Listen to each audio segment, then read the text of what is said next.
नंदा शिवाजी हिरे हे आहेत त्या स्तोत्रसंहिता 129 हे पाठ करून दाखवणार आहेत किंवा म्हणून दाखवणार आहेत. त्या या 5 सदस्यांपैकी 2 सदस्यांनी आज माघार घेतलेली आहे, अद्विता आणि समृद्ध, कारण त्यांना पाठांतरासाठी अजून थोडा वेळ हवाय. दिवसभरामध्ये त्यांची धडपड चालू आहे पाठांतराची, परंतु पाठांतर करायला अजून थोडासा अवधी लागतोय. आणि त्या एक दिवसाचा अवधी त्यांना आपण देऊयात.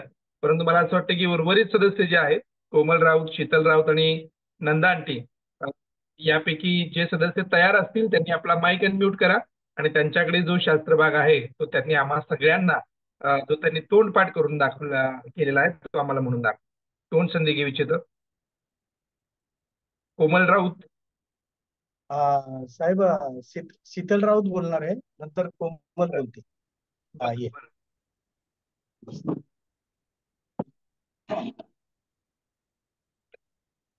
प्रभूच्या नावाला धन्यवाद. पहा, बंधूंनी एकाने एकत्र राहणे किती चांगले व मनोरम आहे. ते मस्तकावर ओतलेल्या अहरोणाच्या दाढीवर उतरलेल्या त्याच्या वस्त्राच्या काठापर्यंत ओघळलेल्या बहुमूल तेलासारखे आहे. सियोन डोंगरावर उतरणाऱ्या हर्मोन पर्वताच्या दहिवरासारखे ते आहे, कारण परमेश्वराने आशीर्वाद म्हणजेच अनंतकालीन जीवन देण्याचे ठरवले आहे. आमेन. हालेलुया. परमेश्वराची स्तुती असो. बंधूंच्या ऐक्याची धन्यता, स्तोत्रसंहिता 133वा अध्याय यावेळेला आपल्या बहिणींनी आपल्याला बोलून दाखवलेला आहे. परमेश्वराची स्तुती असो की देवाने त्यांना ही कृपा पुरवलेली आहे की हा शास्त्रभाग त्यांना तोंडपाठ करता आलेला आहे. हालेलुया. पुढे कोण संधी घेऊ इच्छित? कोमल राऊत. येस. माझं 134 आहे, स्तोत्रसंहिता 134. येस. परमेश्वराच्या नावाला स्तुती असो. परमेश्वराच्या घरात प्रतिरात्री उभे राहणारे परमेश्वराचे सर्व सेवक आहोत. तुम्ही परमेश्वराचा धन्यवाद करा. पवित्र स्थानाकडे वळून आपले मन बाहू उभारा आणि परमेश्वराचा धन्यवाद करा. आकाश व पृथ्वी याच्या निर्माण करता परमेश्वर सियोनातून तुला आशीर्वाद देऊ. आमेन. येस. परमेश्वराची स्तुती असो. प्रियांनो, पुन्हा एक वार स्तोत्रसंहिता याचा 34वा अध्याय, रात्रीच्या पहारेकऱ्यांना आदेश किंवा त्या परमेश्वराकडूनचा मार्गदर्शन याविषयी प्रियांनो अरुणाचं जे स्तोत्र आहे त्याविषयी आम्हाला आपल्या बहिणीने ते तोंडपाठ करून म्हणून दाखवलेलं आहे आणि खरंच आशीर्वादित असं स्तोत्र आहे. मला खात्री आहे आपल्या दोन्ही बहिणी या वचनाद्वारे आशीर्वादित होतील आणि देव त्यांना यापुढे त्याच्या वचनांमध्ये पक्क करेल, अधिक दृढ करेल, अधिक ज्ञान, चातुर्य आणि त्याच्याकडूनची सुज्ञता परमेश्वर त्यांना येणाऱ्या दिवसांमध्ये देव करेल. हालेलुया. तुम्हा दोघींनाही मी विनंती करेन की या प्रार्थनेमध्ये तुमचा सहभाग सक्रिय असू द्या. येणाऱ्या दिवसांमध्ये तुमच्याकडूनची उपकार स्तुती, तुमच्याकडून शास्त्रभाग वाचणं किंवा जे काही आपले उपक्रम असतील त्या उपक्रमांमध्ये तुम्ही अगदी व्हिडिओ जॉईन करून चालू करून सहभागी व्हा. मी तुम्हाला आश्वस्त करतो की परमेश्वराची ही जी काही सेवा आपण करू ती सेवा फलद्रूप झाल्या वाचून राहत नाही. प्रिय, या ना त्या कारणाने वैयक्तिक जीवनामध्ये, कौटुंबिक, आध्यात्मिक, कामाच्या क्षेत्रामध्ये, सर्व क्षेत्रांमध्ये परमेश्वर आपली हमी घेतो आणि आम्हाला आशीर्वादित करतो. हालेलुया. प्रियांनो, पुढे अजून एक सदस्य आहे ज्यांनी शास्त्रभाग पाठ केलेला आहे. स्तोत्रसंहिताचा 129वा अध्याय, नंदा शिवाजी हिरे या आहेत. त्यांना मी विनंती करतो की त्यांनी तो शास्त्रभाग आम्हाला म्हणून दाखवावा. हो, तेवढा काय पाठ नाही झाला माझा, मी वाचन जाते, मला टाइमच भेटत नाही. ठीक आहे, ठीक आहे. देवाच्या नावाला धन्यवाद करते. स्तोत्रसंहिता आता इस्रायलाने म्हणावे का, माझ्या तरुणपणापासून त्यांनी मला फार पिडिले आहे, तरी माझ्या विरुद्ध त्यांचे काही चालले नाही. नांगरणाऱ्यांनी माझी पाठ नांगरली, त्यांनी आपल्या नांगरांनी लांब लांब तासे काढली. परमेश्वर न्यायी आहे. दुर्जनांनी आवळलेले बंधने त्यांनी तोडली.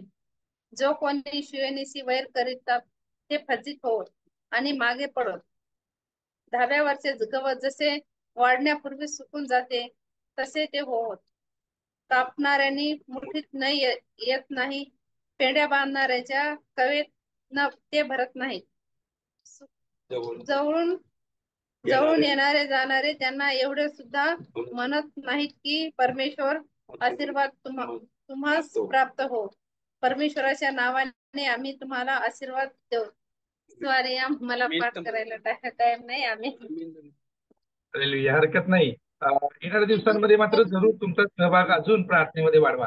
सर्वांच्या बरोबर तुम्ही देखील प्रार्थनेमध्ये सहभागी व्हा. शास्त्रभाग सुंदर वाचता तुम्ही देवाचं वचन. जेव्हा देवाचं वचन वाचण्याची संधी येईल तेव्हा तुम्ही जरूर शास्त्रभाग वाचण्यामध्ये किंवा संचलन करण्यामध्ये किंवा परमेश्वराच्या उपकाराचं एखादं गीत गाण्यामध्ये, प्रार्थना विनंती सांगण्यामध्ये आणि प्रार्थना करण्यामध्ये सुद्धा तुमचा सक्रिय सहभाग आम्हाला हवा आहे. आणि मला खात्री आपण सगळे मिळून देवामध्ये आशीर्वादित हो आणि देवाचा गौरव आपल्या सगळ्यांकडून होईल. हालेलुया. देवाला धन्यवाद देऊयात की हे खरंच आशीर्वादित असं कुटुंब आहे आणि देवाने या कुटुंबाची निवड केलेली आहे. हालेलुया. मागील जे उरलेले सदस्य आहेत किंवा ज्यांना तो शास्त्रभाग म्हणून दाखवता आला नाही काही कारणास्तव किंवा पूर्ण शास्त्रभाग म्हणून दाखवता आलेला नाहीये, काही वचनं राहिलेली होती, तर असे काही सदस्य असतील तर ते देखील यावेळेला ही वेळ घेऊ शकतील. प्रियांनो, आपल्यामध्ये कोणी आहे असे सदस्य ज्यांना संधी मिळाली नव्हती किंवा त्यांनी काही वेळ मागून घेतला होता?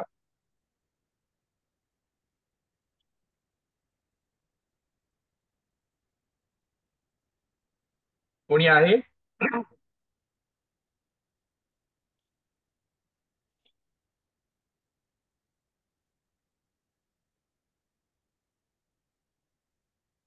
चला, मला वाटतं की सगळे झालेले आहेत आणि जे राहिलेले आहेत अजून त्यांना कदाचित अजून वेळ हवी आहे आणि त्यामध्ये मी सुद्धा आहे. आणि माझ्याकडे जेव्हा ती वेळ येईल तेव्हा मी जरूर तो शास्त्रभाग मी पाठ करत आहे. माझ्याकडे थोडासा मोठा 43 वचनं आहे, त्यामुळे थोडासा वेळ घेऊन मी ते करत आहे आणि मला ती आशीर्वादाची वेळ ठरत आहे, कारण मी उठता बसता फिरता इकडे तिकडे जाता सतत ते सुरू आहे. तोंडपाठ करणं, म्हणून दाखवणं, रवंत करणं, जसं असतं ना रवंत करणं, तसं रवंत करणं सुरू आहे. आणि मला खात्री आहे आपल्या सगळ्यांच्या जीवनामध्ये ते सुरू आहे प्रियांनो, नाही का? आपण प्रत्येक जण किचनमध्ये असू द्या, काम करत असू द्या, प्रवास करत असू द्या, आपण प्रत्येक जण वचन पाठ करण्याचा प्रयत्न करत आहे. मला वाटतं की हा उपक्रम जरा आपण थोडासा याची फ्रिक्वेन्सी वाढवूयात. येणाऱ्या दिवसांमध्ये अजून काही वेळेला तो करण्याचा प्रयत्न करूयात. कारण काय होतं ना, आपण या निमित्ताने परमेश्वराच्या वचनाचं मनन अधिक वेळ करतो किंवा त्याच्यामध्ये अधिक घडून जाण्याचा प्रयत्न करतो. प्रत्येक गोष्टीत आपण ती गोष्ट आपल्या मनामध्ये कुठेतरी सुरू असते आणि देवाचं वचन आपल्या मुखातून आपल्या विचारांमधून सतत जात असतं आणि जेव्हा ते जातं तेव्हा ते शुद्धीकरण देखील करतं प्रियांनो, कारण ते सक्रिय जिवंत वचन आहे. हालेलुया.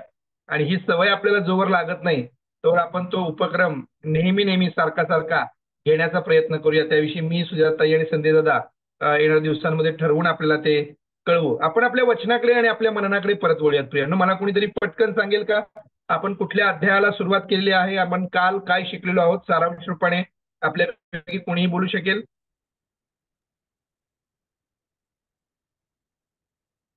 आपला 11वा अध्याय चालू आहे.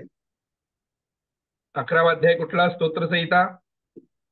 हो सॉरी, करिंथीकरास दुसरे पत्र 11 अध्याय. स्तोत्र संहिता नाही तर करिंथीकरास दुसरे पत्र याचा 11वा अध्याय आपण काल सुरू केलेला आहे. आणि 11व्या अध्यायातली किती वचनं झालेली आहेत किंवा काल काय आम्ही शिकलेलो आहोत? कोणी सांगेल आपल्यापैकी?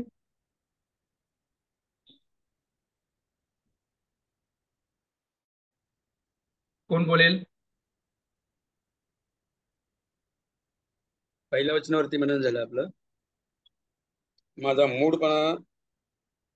माझा थोडासा मूडपणा तुम्ही सहन केला तर बरे, आणि ते तुम्ही करीतच आहात. त्याच्या पुढचं या पहिल्या वचनावरती मनन केलं आणि दुसऱ्या वचनाचा अर्धा भाग काल आम्ही शिकलेलो आहे. पहिल्या वचनामध्ये आम्ही काल पाहिलं पौल थोडंसं त्यांना एक खोचक असा प्रश्न करत आहे किंवा खोचकपणे त्यांच्याशी बोलत आहे, तिरकसपणे थोडंसं त्यांच्याशी बोलण्याचा प्रयत्न करत आहे. कारण पौलाविषयी त्यांची काय धारणा आहे, पौलाविषयी त्यांचे विचार काय आहेत हे पौलाला कळलेले आहेत आणि पौलाला ते कशा पद्धतीनं मूर्ख किंवा कमी समजतात. पौल कसा उणा आहे, अशक्त आहे, दुबळा आहे, पौलाची शरीरयष्टी कशा पद्धतीनं त्याच्या बोलण्याला त्याच्यामध्ये विसंगती आहे, या सगळ्या संदर्भाने पौलाच्या या सगळ्या वार्ता कानावर पडलेल्या आहेत. आणि म्हणून पौल म्हणतो की माझा थोडासा मूढपणा तुम्ही सहन केला तर तुमच्यासाठी बरं होईल. कारण माझं जे मूर्खपण तुम्ही म्हणता ते मूर्खपण तुमच्या आशीर्वादाचं आहे. ते तुमच्या भल्याचं आहे, ते तुमच्यासाठी कल्याणकारक आहे याची खात्री पौलाला आहे. आणि म्हणून पौल थोडंसं खोचकपणे त्यांच्याशी ही बाब बोलण्याचा प्रयत्न करत आणि तो म्हणतो की तुम्ही सहन करीतच आला आहात, तसं तुमचं म्हणणं आहे, तुम्ही मला सहन केलेलं आहे, तसं मी म्हणतो की तुम्ही माझं हे मूर्खपण सहन करत आलेला आहात. आणि मग दुसऱ्या वचनामध्ये आम्ही ही गोष्ट पाहिलेली आहे, कारण तुम्हाविषयी माझी आस्था ईश्वर प्रेरित आहे असं पौल त्यांना सांगतो. ईश्वर प्रेरित माझी आस्था तुमच्याकडे तुमच्याविषयीची आहे. मी खोटी आस्था तुम्हाला दाखवत नाही, खोट्या आस्थेने, खोट्या कळवळेने खोटी प्रीती मी तुम्हावरती व्यक्त करत नाही, दर्शवत नाही. ती प्रीती घेऊन मी तुम्हाकडे आलेलो नाहीये. माझं लिखाण असू दे, माझं बोलणं असू दे, किंवा माझा तुमच्यामधला वावर किंवा वास्तव्य असू दे, त्या सगळ्यांमध्ये मी खरेपणाने आणि सच्चेपणाने त्या सगळ्या गोष्टी केलेल्या आहेत. आणि हे मार्गदर्शन आणि ही प्रेरणा मला देवाकडून प्राप्त झालेली आहे. देव जसा आम्हावरती प्रेम करतो किंवा देवाने ख्रिस्ता करवी तुमच्या माझ्यावर जशी प्रीती केली, त्याच कळवळ्याने मी मंडळी म्हणून, माझी संतती म्हणून, माझ्या सुवार्तेच्या द्वारे तुम्ही जन्म घेतला आलेली माझी मुलं म्हणून मी तुमच्यावरती प्रेम करतो आणि तुमच्याविषयी आस्था राखतो, असं पौल त्यांना सांगण्याचा प्रयत्न करतो. आणि मग काल आम्ही प्रश्न विचारला, खोटी आस्था दाखवता येते का? होय, दाखवता येते.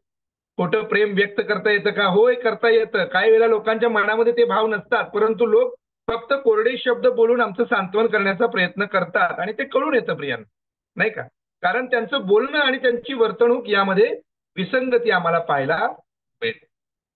परंतु पौल त्यांना या गोष्टी सांगण्याचा प्रयत्न करत आहे की मी जी आस्था वारंवार तुम्हाविषयी दाखवतो, कदाचित काही वेळा माझ्या आस्थेमध्ये थोडासा कणखरपणा असतो, माझं प्रेम व्यक्त करणं याच्यामध्ये तुम्हाला शहाणपण शिकवणं किंवा तुम्हाला चुकीच्या गोष्टींपासून आवरण्यासाठी काही वेळा मी कडक शब्दांमध्ये तुमच्याशी बोलतो, परंतु हे सगळं ईश्वर प्रेरित आहे हे तुम्ही समजून घ्या, असं पौल त्यांना सांगण्याचा प्रयत्न करत. आणि मग काल आम्ही पाहिलं की अर्ध जे वचन आहे ते आम्ही शिकलो आणि अर्ध वचन आपण जाणीवपूर्वक बाजूला ठेवलं होतं आणि आज त्याचा आपण अभ्यास करणार होतो. त्या वचनाचा भाग जर आपण वाचला तर असं वाचायला मिळतं, मी एका पतीबरोबर तुमचे वाग्दान केले आहे, अशा हेतूने की तुम्हाला शुद्ध कुमारी असे मला ख्रिस्ताला सादर करता येईल किंवा करावे, या उद्देशानं मी त्या गोष्टी केलेल्या आहेत असं बोलतो. आता या गोष्टी समजून घेऊयात की या वचनामध्ये 3 सदस्य आहेत किंवा 3 पात्र आहेत. एक आहे पौल, एक आहे करिंथची मंडळी आणि एक आहे ज्या मंडळीचा कोणाबरोबर तरी विवाह ठरलेला आहे, की कोणाला तरी वाग्दत्त झालेला आहे, तो करार झालेला आहे, तो एक पती आहे. ही तिन्ही पात्र तुम्ही मी समजून घेऊया. पौल जो आहे तो त्या वराचा मित्र आहे, ज्याच्याविषयी आम्ही शुभवर्तमानामध्ये फार सुंदर रीतीने त्याचं वर्णन केलं होतं की यहुद्यांमध्ये ती कशी रीत असते प्रियांनो, त्याचा अभ्यास आम्ही शुभवर्तमानाचा अभ्यास करताना केला. त्या पतीचा किंवा त्या वराचा तो मित्र म्हणजे पौल आहे. पत्नी जी आहे ती करिंथेतली मंडळी आहे. आणि मग आता पती कोण आहे प्रियांनो? कोणाशी या मंडळीचं लग्न झालेलं आहे, ठरलेलं आहे? येशू ख्रिस्त. येशू ख्रिस्ताबरोबर प्रियांनो या मंडळीचं लग्न ठरलेलं आहे, विवाह ठरलेला आहे, ती त्याला वाग्दत्त झालेली आहे, वाग्दान तिचं झालेलं आहे असं त्या ठिकाणी म्हटलेलं आहे. पौल म्हणत आहे प्रिय. पौल त्यांना पुन्हा एका गोष्टीची आठवण करून देतो. पौल म्हणत आहे की तू जी स्वैराचाराने वागण्याचा प्रयत्न करतेस किंवा तू काहीतरी वेगळं निवडण्याचा, पाहण्याचा प्रयत्न करतेस, तसं तुला करता येत नाही. का? कारण तुझं लग्न ठरलेलं आहे. विवाह ठरलेली एखादी मुलगी ठरलेल्या त्या मुलापेक्षा लग्न ठरल्यानंतर वेगळी अशी काही स्थळं शोधत बसते का हो प्रियांनो? नाही शोधत बसत, नाही का? कारण तिचा विवाह ठरलेला असतो. एखाद्याला ती दिलेली आहे, तो करार झालेला आहे, त्याचं लग्न ठरलेलं आहे, त्यानंतर मात्र तिला ते करण्याची मुभा नाही. आणि पौल हीच गोष्ट या लोकांना किंवा या मंडळीला त्याची आठवण करून देत आहे. तो म्हणत आहे की एक पती आहे जो ख्रिस्त आहे, त्या ख्रिस्ताला मी तुमचा वाग्दान करून टाकलेला आहे, मी तुम्हाला त्याला देऊन टाकलेले आहे, तुमचा विवाह मी त्याच्याशी ठरवलेला आहे. हालेलुया. आणि आता तुम्हाला त्याच्याशी एकनिष्ठ राहण्याची गरज आहे. त्या ख्रिस्ताची होऊन तुम्हाला त्या पतीबरोबर एकनिष्ठ राहणं हे गरजेचं आहे, हे पौल त्यांना सांगण्याचा प्रयत्न करत आहे. एफिसकरास पत्र 5व्या अध्यायामध्ये आणि वचन 25 पासून किंवा अगदी 22 पासून पुढे तुम्ही वाचलं तर तुम्हाला पती पत्नींची त्या ठिकाणी काय जबाबदारी आहेत, काय नियम आहेत, काय अटी आहेत, त्या आम्हाला त्या वचनांमध्ये वाचायला मिळतात. ख्रिस्त आपल्या पत्नीवरती कसं प्रेम करतो त्याविषयी देखील त्यामध्ये आम्हाला वाचायला मिळतं. त्याचबरोबरीनं प्रकटीकरणाच्या पुस्तकामध्ये प्रियांनो तुम्हाला आणि मला कोकऱ्याचं जे लग्न आहे त्या कोकऱ्याच्या लग्नाविषयी वाचायला मिळतं. कोकरा कोण आहे? प्रभू येशू ख्रिस्त. आणि कोकऱ्याची वधू कोण आहे? मंडळी, जिला तलम तागाची पांढरी शुभ्र वस्त्र परिधान करण्यात येणार आहेत प्रिया. आणि त्या वधूचं म्हणजे आपण सगळेजण तिच्यामध्ये असणार आहोत. त्या तुमचं आणि माझं ख्रिस्ताशी त्या ठिकाणी लग्न लावलं जाणार आहे. हालेलुया. आणि ही फार अलौकिक अशी एक बाब आहे. आणि याच गोष्टीची आठवण पौल या लोकांना करून देण्याचा प्रयत्न करत आहे. आता या ठिकाणी एक गोष्ट समजून घेऊयात. पौल म्हणतो की मी एका पतीला तुम्हाला देऊन टाकलेला आहे. मी तुमच्याशी या कारणासाठी बोलत आहे की तुम्ही जेव्हा लग्न ठरलेले आहात तेव्हा तुम्ही स्वतःला शुद्ध राखावं त्या पतीसाठी. जो तुमचा होणारा नवरा आहे, जो तुमचा होणारा पती ख्रिस्त आहे, त्या ख्रिस्तासाठी तुम्ही स्वतःला शुद्ध असं कुमारी म्हणून स्वतःला शुद्ध राखावं असं पौल म्हणत. याजकांच्या संदर्भाने प्रियांनो तुम्हाला मला जुन्या करारामध्ये काही नियम पाहायला मिळतात. एक नियम आपण वाचूयात. लेवियाचा 21वा अध्याय वचन 13 कोणीतरी काढा.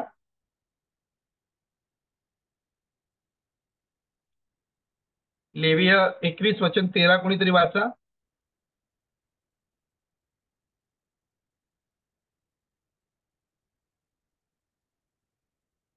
वाचक वर्ग.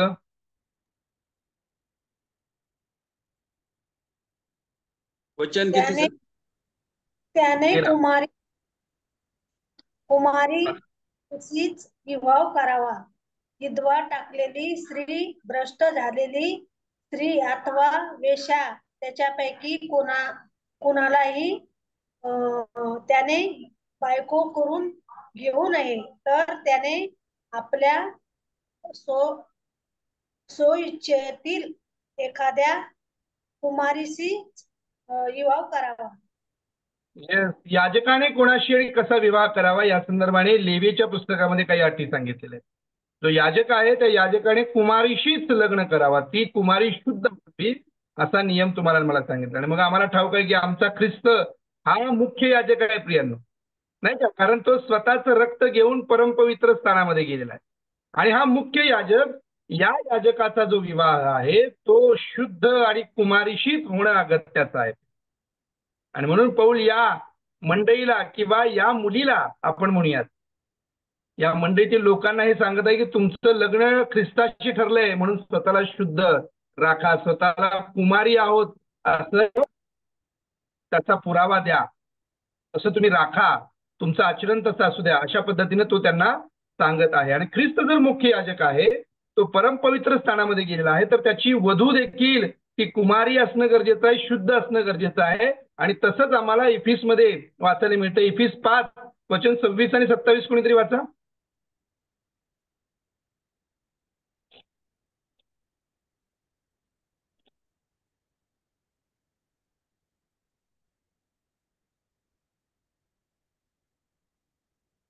इफिस 5 26 27 वाचक वर्ग. अशासाठी की तिला त्याने वचनद्वारे जल स्नानाने करून स्वच्छ करून पवित्र करावे आणि गौरवयुक्त मंडळी अशी ती स्वतःला सादर करावी. म्हणजे तिला डाग, सुरकुती आणि अशासारखे काही नसून ती पवित्र व निर्दोष असावी. आमेन. या ख्रिस्ताने स्वतःला मंडळी करता अशासाठी देव केलेला आहे प्रियांनो, कारण ख्रिस्ताला या वधूचा स्वीकार करता यावा आणि त्या ख्रिस्ताने त्याच्या वचनाद्वारे जलस्नानाने स्वच्छ करून पवित्र करावे. एक समजून घेऊयात प्रियांनो, आज तुमच्या माझ्याकडे परमेश्वराचं वचन इतक्या लोंढ्याप्रमाणे जे काही येत आहे ना प्रियांनो, लोंढा किती असतो? मोठा असतो नाही का? पाण्याचा लोंढा, खूप पाणी असतं ना, ते लोंढ्याप्रमाणे जेव्हा ते पाणी येत आहे, हे वचन येत आहे, यामागे उद्देश हाच आहे, ऐकणारे तुम्ही आणि मी जी ख्रिस्ताची वधू आहोत ना, त्या तुम्ही आणि मी स्वतःला शुद्ध आणि पवित्र करावं. सर्व प्रकारची अमंगळता, सर्व प्रकारची भ्रष्टता, सर्व प्रकारचं वाईटपण, सर्व प्रकारची कटुता आणि दुष्टाई मुळासहित आम्ही उपटून काढावी. आणि शेवटी तुम्ही आणि मी डागरहित, सुरकुती नसलेली, पवित्र आणि निर्दोष अशी ख्रिस्ताला सादर व्हावी. समजलं प्रिया? परमेश्वर हे वचन तुमच्या माझ्याकडे का पाठवतो? कारण या वचनामध्ये स्पष्ट लिहिलं आहे, तिला त्याने वचनाद्वारे जलस्नानाने स्वच्छ करून पवित्र करावे. हे वचन म्हणजे तो तुम्हाला आणि मला शुद्धीकरणासाठी पाठवत आहे. हे वचन जे तुम्हाला ऐकायला मिळत आहे गेले 3-4 वर्ष, किंवा तुमच्या मंडळीमध्ये जे वचन मिळत आहे, तुमच्या प्रार्थना गटांमध्ये तुम्हाला जे वचन मिळत आहे, ते वचन तुमच्या माझ्याकडे अशासाठी येत आहे की तुम्ही आणि मी शुद्ध व्हा, आणि तुम्ही आणि मी पवित्र आणि निर्दोष असं आपल्या ख्रिस्ताला सादर व्हावं, कारण त्याची वधू तशी असावी अशी त्याची इच्छा. पौल करिंथेतल्या मंडळीला ही आठवण करून देत आहे. तो म्हणत आहे की करिंथेतल्या मंडळी, तू ऐक, मी तुझं लग्न ख्रिस्ताबरोबर ठरवलेलं आहे, आणि त्या ख्रिस्ताला तू शुद्ध आणि कुमारी अशीच सादर व्हावी अशी माझी इच्छा आहे, कारण मी वराचा मित्र आहे आणि माझ्यावर त्याने ती जबाबदारी दिलेली आहे की मी तुला तो येईपर्यंत शुद्ध राखावं, मी तो येईपर्यंत तुझ्यावर नजर ठेवावी, मी तो येईपर्यंत त्याचं वचन तुझ्याकडे घेऊन यावं, त्याचे निरोप तुला पाठवावे, आणि त्याचे वारंवार जे काही सावध करणारे इशारे आहेत ते तुला द्यावे. पौल वराचा मित्र म्हणून या मंडळीशी प्रियांनो बोलण्याचा प्रयत्न करत. आणि मग आम्हाला माहिती आहे प्रियांनो, आणि अशा अवस्थेमध्ये जरी एखादी मंडळी किंवा जरी एखादा व्यक्ती ख्रिस्ताची वधू या नात्याने काही कारणाने भ्रष्ट झाला, तर मग काय हो? काही तरतूद आहे का?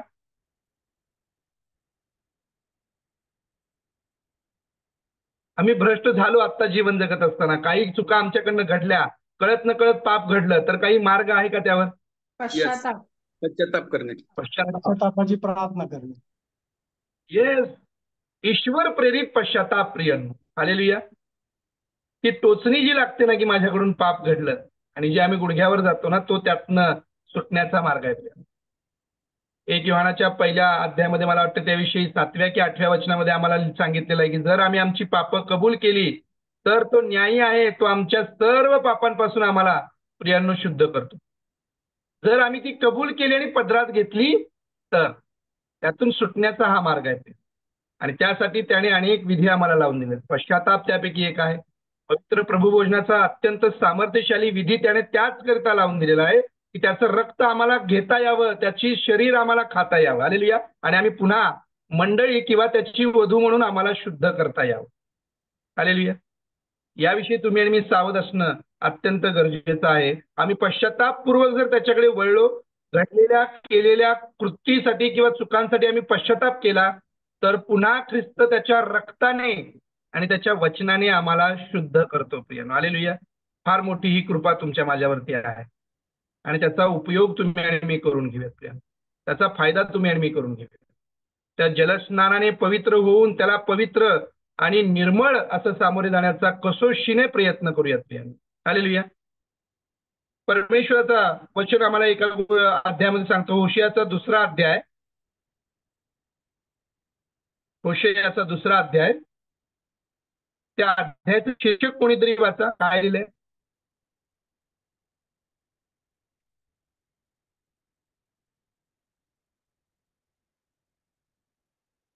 होशेया 2ऱ्या अध्यायाचं शीर्षक काय लिहिलंय? परमेश्वराचे आपल्या बेईमानी लोकांवरील प्रेम. हालेलुया. परमेश्वराचे आपल्या बेईमान लोकांवरील प्रेम. पहा प्रियांनो, काय अध्यायाचं शीर्षक आहे. जो देव आहे, ज्या देवाचे जे लोक आहेत ते लोक कसे आहेत? बेईमान आहेत. म्हणजे त्याने देवाशी बेईमानी केलेली आहे, तरी देखील देव त्यांच्यावरती प्रेम करतो. आणि मग 19व्या आणि 20व्या वचनामध्ये तो काय सांगतो? वाचा कोणीतरी 2ऱ्याच अध्यायामध्ये वचन 19 आणि 20.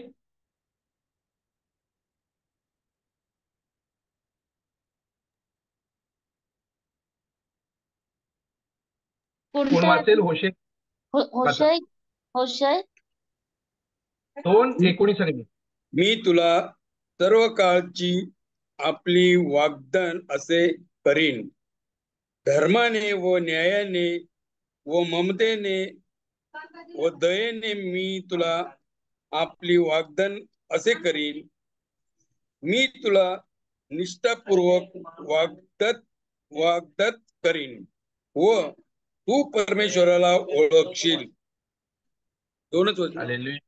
येस, 19 वचनामध्ये जे लोक बेईमान आहेत प्रियांनो, ज्यांनी देवाविरुद्ध काहीतरी बंडखोरी केलेली आहे, चुका केलेल्या आहेत, काहीतरी चुकीच्या गोष्टी केलेल्या आहेत, त्या लोकांना देव पुन्हा प्रेम दाखवत आहे आणि त्यांना सांगत आहे की तुम्ही जर वळलात, तुम्ही जर माझ्याकडे आलात तर मी पुन्हा तुमच्याशी वाग्दान करून घेईन, ममतेने तुम्हाला वागवून घेईन आणि कायम स्वरूपीचा करार मी तुमच्याशी करून घेईन, असं देव त्यांना सांगण्याचा प्रयत्न करत.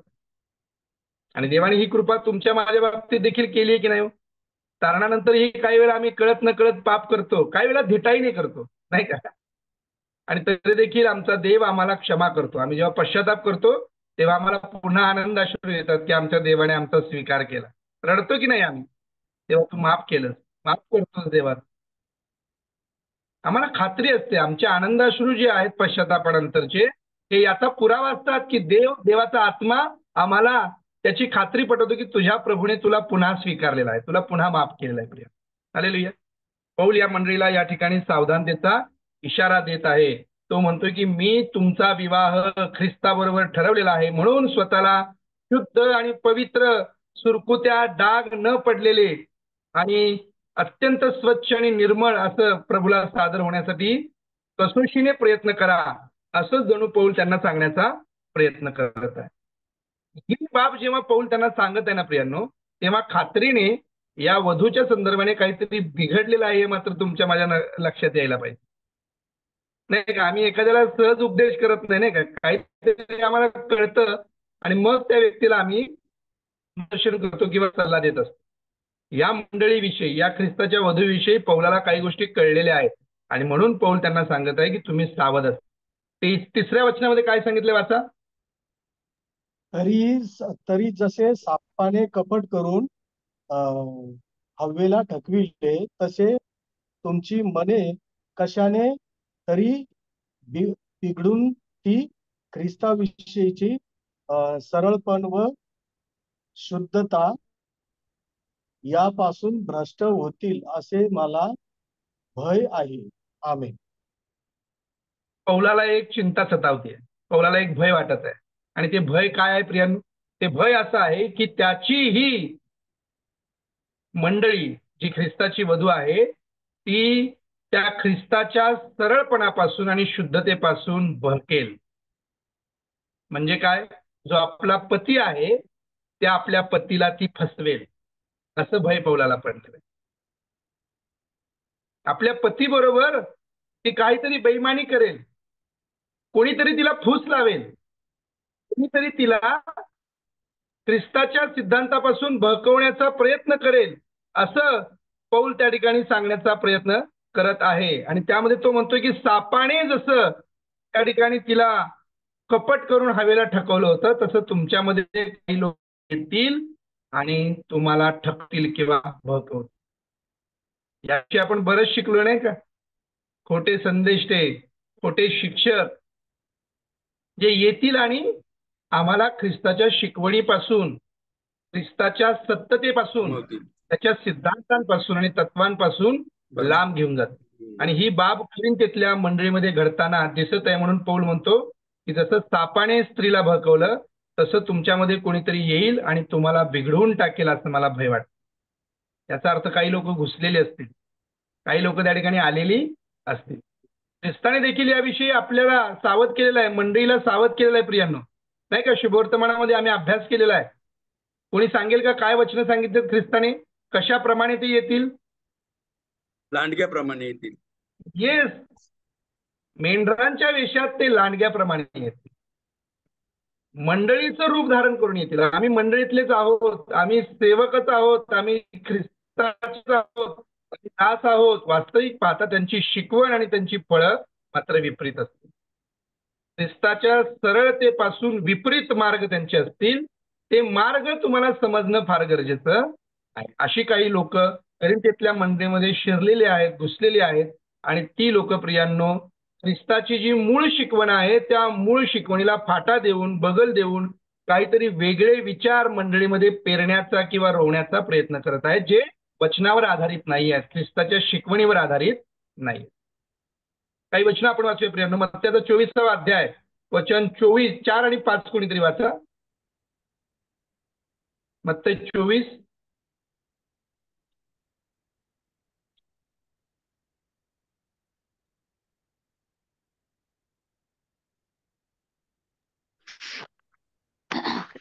येशूने त्यास उत्तर दिले, तुम्हास कोणी फसवू नये म्हणून सावध असा, कारण पुष्कळ जण माझ्या नावाने येऊन मी ख्रिस्त आहे असे म्हणतील व पुष्कळास फसवितील. आमेन. येतील आणि मी ख्रिस्त आहे असे म्हणून पुष्कळांना फसवतील असं म्हटलेलं आहे प्रियांनो. त्याच अध्यायातलं 24 वचन देखील वाचा. कारण खोटे ख्रिस्त वाचा.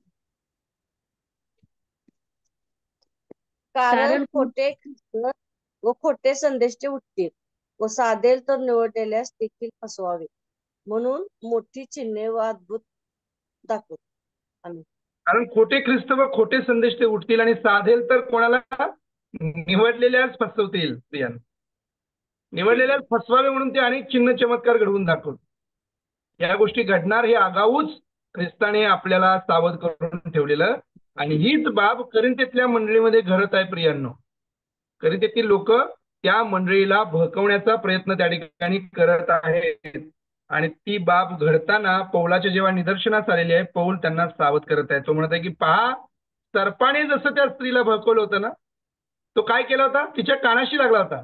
त्याने वेगळं काही केलं नाही. तो फक्त एकदा जाऊन तिच्या कानाशी कुजबुजला.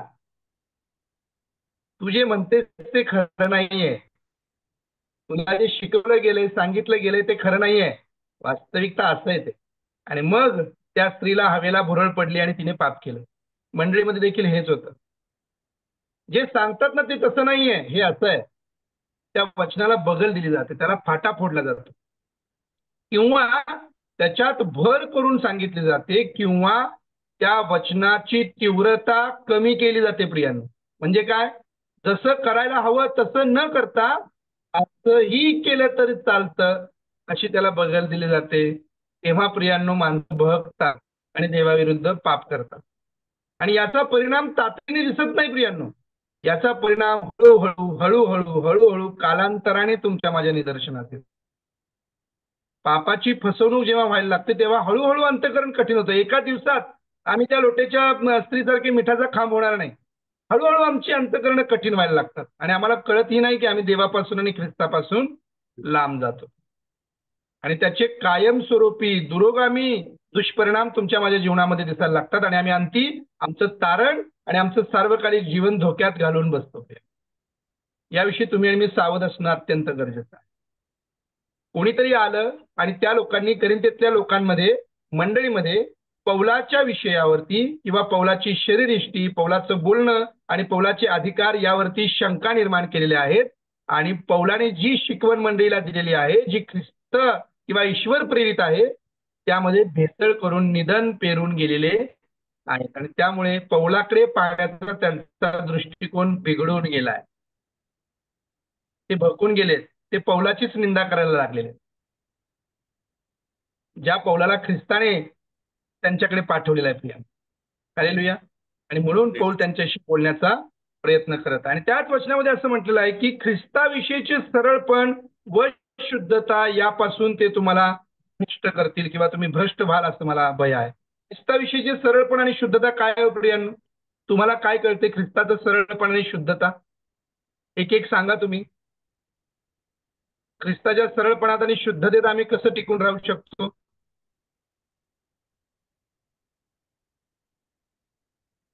त्याचे भय बाळगून त्याच्या आज्ञा पाळून. अत्यंत महत्वाचा हा एक मुद्दा आहे प्रियांनो. देवाचं भय आमच्या मनात असणं गरजेचं आहे. कारण जेव्हा भय असतं तेव्हा आम्ही पाप करायला धजत नाही, किंवा जरी कळत नसलं तर आम्ही लगेच पश्चाताप करतो. देवाचं भय हे सगळ्यात मोठं पहिलं कारण आहे प्रियांनो. ते तुमच्या माझ्यामध्ये असणं फार गरजेचं आहे. दुसरी गोष्ट, भय असेल तर आज्ञा पण पाळू ना आपण. पालन होईल. हालेलुया. अगदी बरोबर. अजून आता दुसरे कोणीतरी उत्तर द्या. प्रीती करू एकमेकांवर. कोण सांगेल? देवाचं भय आणि आज्ञापालन प्रीती करू. प्रीती हे सगळ्यात मोठी आज्ञा दिली आहे आपल्या प्रभू येशू ख्रिस्ताने. जशी मी नियमशास्त्र तुमच्यावर प्रीती तशी तुम्ही इतरांवर प्रीती करा, असं कळून येईल की तुम्ही माझे आहात. विश्वासाद्वारे दुसऱ्याला मदत करू. येस, येऊन काय म्हणाल बाळा?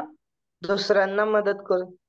मदत करून, हालेलुया. जशी ख्रिस्ताने आमच्यावर प्रीती केली तसंच आम्ही इतरांविषयी प्रीती करून त्यांना मदत करून ख्रिस्ताचं सरळपणे शुद्धता यामध्ये टिकून राहू शकतो. अजून अजून जसे देवाने क्षमा केली तसं आपण एकमेकाला क्षमा केली पाहिजे.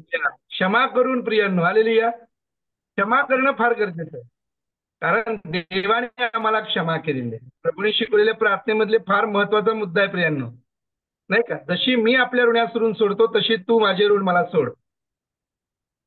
क्षमा करणं हा ख्रिस्ताचा गुणधर्म आहे. अजून कोण सांगतंय?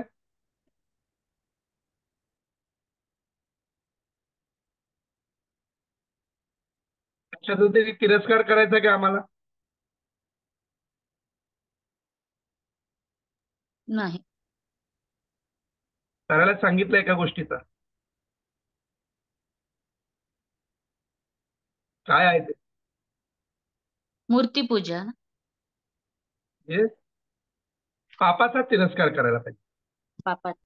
पापाचा वीट यायला पाहिजे आम्हाला, नाही का? आपण आम्ही कामाने विटून गेलोय. आम्हाला पापाचा वीट आला पाहिजे, तिरस्कार वाटला पाहिजे. हे ख्रिस्ताचं सरळपणे शुद्धता आहे प्रिय. आम्हाला देवाची इच्छा सर्वोच्च वाटली पाहिजे. आम्ही बऱ्याची आवड धरणारे असले पाहिजे.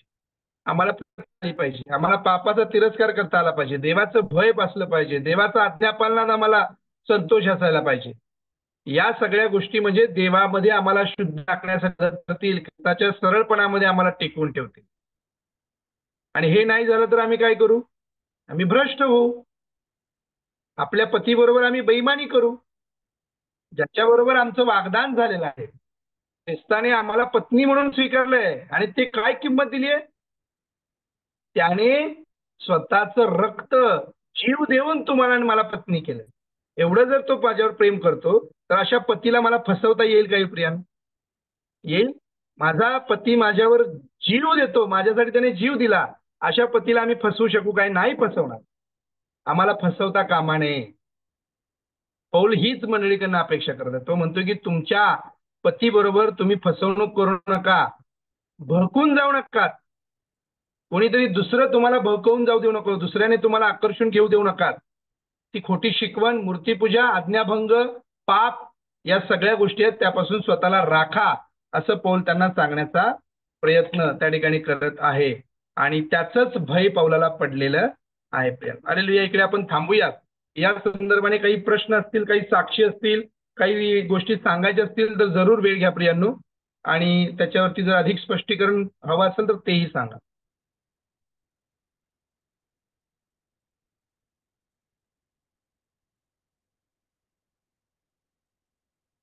ख्रिस्ताचं आणि आपलं नातं हे फार सोपं आहे.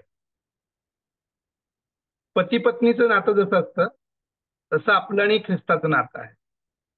पतीची आपल्या पत्नीकडून जी इच्छा असते तशीच इच्छा ख्रिस्ताची तुमच्या आणि माझ्याकडून आहे.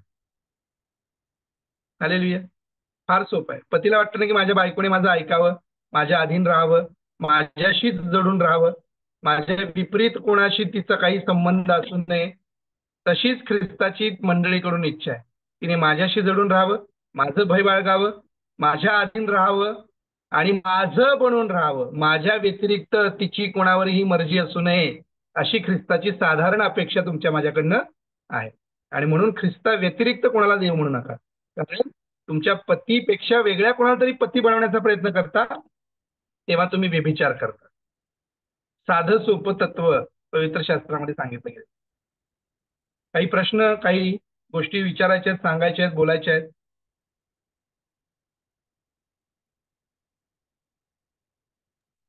सतीश, मला एक प्रश्न, म्हणजे बराच मला विचारू काय नको विचारू नको, म्हणजे मला काय म्हणजे समजलं नाही म्हणून मी तुला विचारते. बोला. ज्या वेळेला 10 कुष्ठरोग्यांना देवानं बरं केलं आणि त्यातला एक आला, तो शमरोनी होता. मग ते 9 कोण होते? मग यहुदी होते का ते कोण होते? मला ते समजलं नाही. ते त्याच्याविषयीचा काही उलगडा त्यांच्यामध्ये दिलेला नाहीये की ते कुठल्या कुळातले कुठल्या वंशातले होते. परंतु त्या पाठीमागचा सारांश किंवा मर्म हेच आहे की ज्या कोणावर परमेश्वर कृपा करेल किंवा ज्यांना कोणाला परमेश्वराची कृपा प्राप्त होईल त्यातले बहुतांश लोक त्या कृपेला अंतरतील किंवा ते कृतज्ञ राहणार नाहीत. देवाचे आभार प्रदर्शन करणार नाहीत. ते निघून जातील. त्यातला एखादाच परत येईल आणि जाणेल की याच्यामुळे मला हे प्राप्त झालेलं आहे किंवा याच्यामुळे हे मला मिळालेलं आहे. हा त्यातला म्हणजे मर्म मला किंवा काय म्हणायचं होतं, एक एक जण परत आला का नाही, तो शोमरोनी होता. मग ते 9 जण होते ना, ते कोण होते हे मला समजलं होतं. आम्हाला परवा म्हणजे आमच्या प्रार्थनेमध्ये हा विषय निघालेला, पण ते कुणाला समजला, त्यामुळे मला ते जरा भ्रमात पडलेले म्हणून विचारलं. येस. नाही त्यांच्या वंशाविषयी किंवा त्याच्याविषयी काही फार अधिक माहिती आपल्याकडे नाहीये. पवित्र शास्त्रामध्ये तसा काही त्यांच्या जातीचा वंशाचा कुळाचा उल्लेख नाहीये. परंतु ते परत आले नाहीयेत कारण ते कृतज्ञ निघालेत. त्यांनी उपकारांची जाणीव ठेवली नाही. त्यांनी देवाला जाणलं नाही. हाच त्याचा आहे. Praise the Yes. Lord Satish. हे आता आता बोलल्या का नाही, गेल्या शुक्रवारी प्रार्थना झाली आमच्याकडे म्हणजे महिला मंडळची. त्यात याजकावरून पण जरासं हे झालं, बोलणं झालं, पण ते अक्कानीच संदेश दिला होता ह्याच्यावरून. ते याजकावरून पण जरा महिला म्हणजे विचारायला लागल्यात. आम्हाला म्हणजे एवढं याजक असं समजलं नाही, त्याबद्दल पण चर्चा जरा झाली. ते जरा आम्हाला समजून सांगितलंच तर बरं होईल. अगदीच याजकांच्या जबाबदाऱ्या, याजक कोण आहे, याजकाचं काम काय आहे, याजक कुठल्या वंशातले होते, त्या वंशातले का निवडले गेले होते याविषयी मी अगदी जरूर त्यावरती थोडा एक 5-10 मिनिटाचा वेळ घेईल आणि तुमच्याशी बोलेन त्याच्यावरती जर तुमची इच्छा असेल तर. येस. अजून काही आहे मरणाविषयी म्हणजे काही? आम्ही सांगतोय की नाही, म्हणजे असं संदेश आम्ही थोडक्यात सांगतोय ना, त्यावेळेला जसं आम्हाला गोंधळ होते ना, म्हणून हा. हा प्रश्न विचारला तुम्ही. हरकत नाही. आपण त्याच्याविषयी अभ्यास जरूर करूयात आणि असे काही प्रश्न असतील तर जरूर फोन करा. आणि सुजाताताई आहे, महिलांना काही प्रश्न असतील तर जरूर सुजाताताईशी संपर्क करा, तिच्याशी बोला, तिच्याकडून मार्गदर्शन घ्या. आणि मलाही किंवा संदेशालाही जर केलात तरी हरकत नाही. आपण जरूर त्याच्यावरती प्रार्थनापूर्वक मार्गदर्शन घेऊयात. तर माझ्या मनात ते हुरहुर लागली होती, मग विचारू का नको विचारू का, म्हणजे आज धाडस केलं. काही संदेश हरकत केला होता मी त्या दिवशी, पण त्यांनी काही प्रॉब्लेम होता, म्हणजे उचलला नाही. काय प्रॉब्लेम होता काय माहित नाही. काही हरकत नाहीये. आजच्या प्रार्थनेविषयी, आजच्या मरणाविषयी काही प्रश्न आहेत प्रियांनो? अजून कोणाचे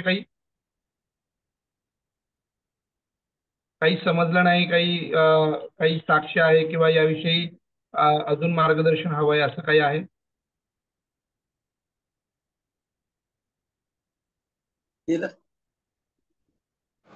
हालेलुया. सतीश, काय प्रश्न होता सुमनताई आणि मला वाटतं नानी यांचा? याजक समान प्रश्न होता. हा, पहिला मी प्रश्न असा होता की 10 कुष्ठरोग. हा, बोला. 10 कुष्ठरोगी होते ना, मग त्यातला एक परताला तो शंभरून होता. मग ते 9 कोण होते हे आम्हाला माहित नव्हतं. अच्छा, 9 कोण होते ना? फार सुंदर प्रश्न.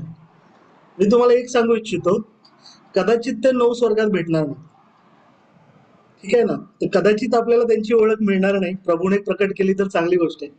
एक होता ना, जो प्रभूकडे आला म्हणून त्याची ओळख आहे बघा. कोण सांगणार त्याची ओळख दिली आहे प्रभूने? काय दिली आहे ओळख? ती ओळख मी तुम्हाला सांगतो. शंभरोनी म्हणून दिले ना ते. शम्रोनी क्लिअर आहे. शम्रोनी म्हणजे काय माहितीये का प्रियानो? शल्मोन राजाच्या काळामध्ये इस्रायलाचे 2 तुकडे झाले होते. तर इस्रायलाचे जे 10 वंश होते त्यांचा बघून जो उत्तरेचा इस्रायल आहे ते राज्य बनलं होतं. त्याची राजधानी शम्रोन होती. 10 वंश इस्रायलाचे, याकोबाचे 10 जे वंश आहेत ते, त्यांच्यापासून ते इस्रायल राज्य बनलं होतं. त्याची राजधानी शम्रोन होती. आणि तुलनेमध्ये यहुदाचे जे म्हणजे असं म्हणू शकतो की याकोबाचे जे इस्रायलाचे 2 वंश होते, यहुदा आणि बन्यामीन, यांच्यापासून यहुदाचं राज्य बनलं, ज्याच्यामध्ये दावीद राजा, शल्मोन आणि त्याच्या वंशावळीतून प्रभू येशू ख्रिस्त आला. आणि त्याची राजधानी यरुशलेम होतं. यरुशलेम मध्ये देवाचं मंदिर आहे. शम्रोन बदनाम का झालं माहितीये का? शम्रोन जरी देवाच्या लोकांची मंडळीची राजधानी होती, तरी तिकडे मूर्तीपूजा आणि पाप यरुशलेमेच्या तुलनेत जास्त होते. यरुशलेम मध्ये सुद्धा मूर्तीपूजा. आणि देवाचं दुसरं मंदिर बांधत असताना या शम्रोली लोकांनी देवाच्या मंदिराला विरोध केला होता, म्हणून त्यांच्या विरोधात देवाचा क्रोध जास्त भडकला. आणि म्हणून यहुदी लोक प्रभू येशू ख्रिस्त जेव्हा जन्माला आला तेव्हा यहुदी लोक शमरोनी लोकांना विदेशी लोकांप्रमाणे कुत्र्यांप्रमाणे तुच्छ लेखित, त्यांच्या सावलीला सुद्धा उभं राहत नसत. म्हणून प्रभू जेव्हा शमरोनी स्त्रीला भेटला तेव्हा ती स्त्री म्हणाली, प्रभूजी तुम्ही यहुदी आहात, मी तुम्हाला पाणी कसं देऊ? तुम्ही यहुदी तर शमरोनी लोकांच्या सावलीला सुद्धा उभं राहत नाही, त्यांचा विटाळ मानता. प्रभू म्हणाला की परमेश्वर कुणामध्येही पक्षभेद करत नाही. आणि म्हणून प्रभूने जेव्हा 10 कुष्ठरोग्यांना बरं केलं आणि त्याच्यातला केवळ एक परमेश्वराचा गौरव करत प्रभू येशू ख्रिस्ताकडे आला, प्रभू म्हणाला या शमरोनाखेरीज बाकीच्या 10 पैकी कोणी परत आला नाही, कारण तो एक शमरोनी होता. याचा अर्थ असा होतो की देवाचा क्रोध, देवाचा कोप सर्व काळ राहत नाही. देव सर्वांना स्वीकारतो जो पश्चाताप करतो. आता प्रभूने शब्द वापरला की शमरोन्या खेरीज, म्हणजे निश्चित बाकीचे 9 शमरोनी नव्हते, एवढं स्पष्ट आहे. कदाचित यहुदी वंशाचे असतील, कदाचित दुसऱ्या वंशाचे असतील, आपल्याला माहिती नाही. परमेश्वराने आपल्याला ते ह्यासाठी दिलं नाही कारण आपण त्या 9 जणांचा शोध करू नये. ते 9 जण गेले, प्रभूकडून आरोग्य मिळालं, परत गेले आपल्याला. आपण त्या एकाचा शोध करावा कारण तो एक प्रभूकडे आहे. मी तुम्हाला पुन्हा एकदा आवर्जून सांगू इच्छितो, तुमच्या मंडळीला, तुमची महिला मंडळ आहे, तुम्ही त्या एकाच साठी देवाच्या नावाला गौरव द्या, तो शंभरोनी पुरुष. आणि तुम्हाला आणि मला सुद्धा त्या एकासारखं बनायचं. उरलेल्या 9ची जात, विद्या, कुळ, वर्ण, किंबहुना तो परत आलेल्या एकाचं सुद्धा जात, विद्या, कुळ, वर्ण या बाह्य हक्कांची ख्रिस्तासमोर काहीच किंमत नाही. ज्ञानासाठी ठीक आहे, बायबल क्विजसाठी ठीक आहे, त्याच्या पलीकडे याचा काही फायदा नाही. कारण परमेश्वराने त्याचा स्वीकार शंभरोनी म्हणून केला नाही, त्याचा स्वीकार विश्वासणारा म्हणून केला. ठीक आहे. याजकाविषयी पण सांगू आपण पुन्हा, पण मी पुन्हा एकदा सांगतो, आपण सगळेजण जर ख्रिस्तामध्ये नवी उत्पत्ती आहोत तर आपण पवित्र वंश आणि राजकीय याजकगण आहोत. याजकपणाचा अधिकार आणि जबाबदारी दोन्ही आपल्याकडे आहे. धन्यवाद. इथून पुढची वेळ बंधू सतीश आणि हिरे साहेब यांच्याकडे. Yes, hallelujah. आजच्या मरणाविषयी जर काही प्रश्न नसतील किंवा काही साक्षी नसतील तर प्रियांनो, पुढील वेळ मी आपल्या संचालकांकडे देतो.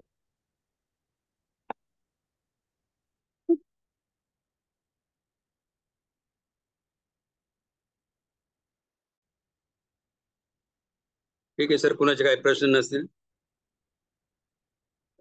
सर, आपण सुंदरशा वचनावरती मनन केलं, आम्हाला मार्गदर्शन केलं. धन्यवाद. देव तुम्हाला आशीर्वादित करो. खरोखर आम्ही देवाचं भय धरणं गरजेचं आहे. आज्ञा पालन करणे, क्षमा करणे, क्षमा, आम्ही खोट्या शिकवणीपासून सावध राहायला पाहिजे.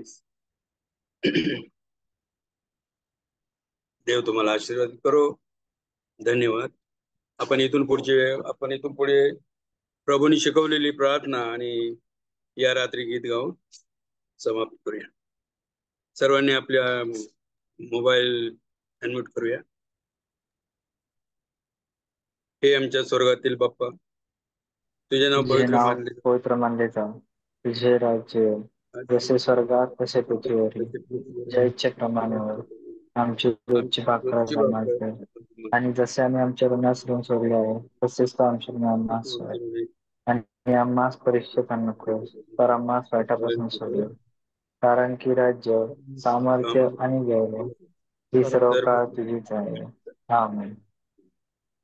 या रात्री ईश्वरा मजला सामान आयुष्यभर राखीता करावा प्रतिपाल.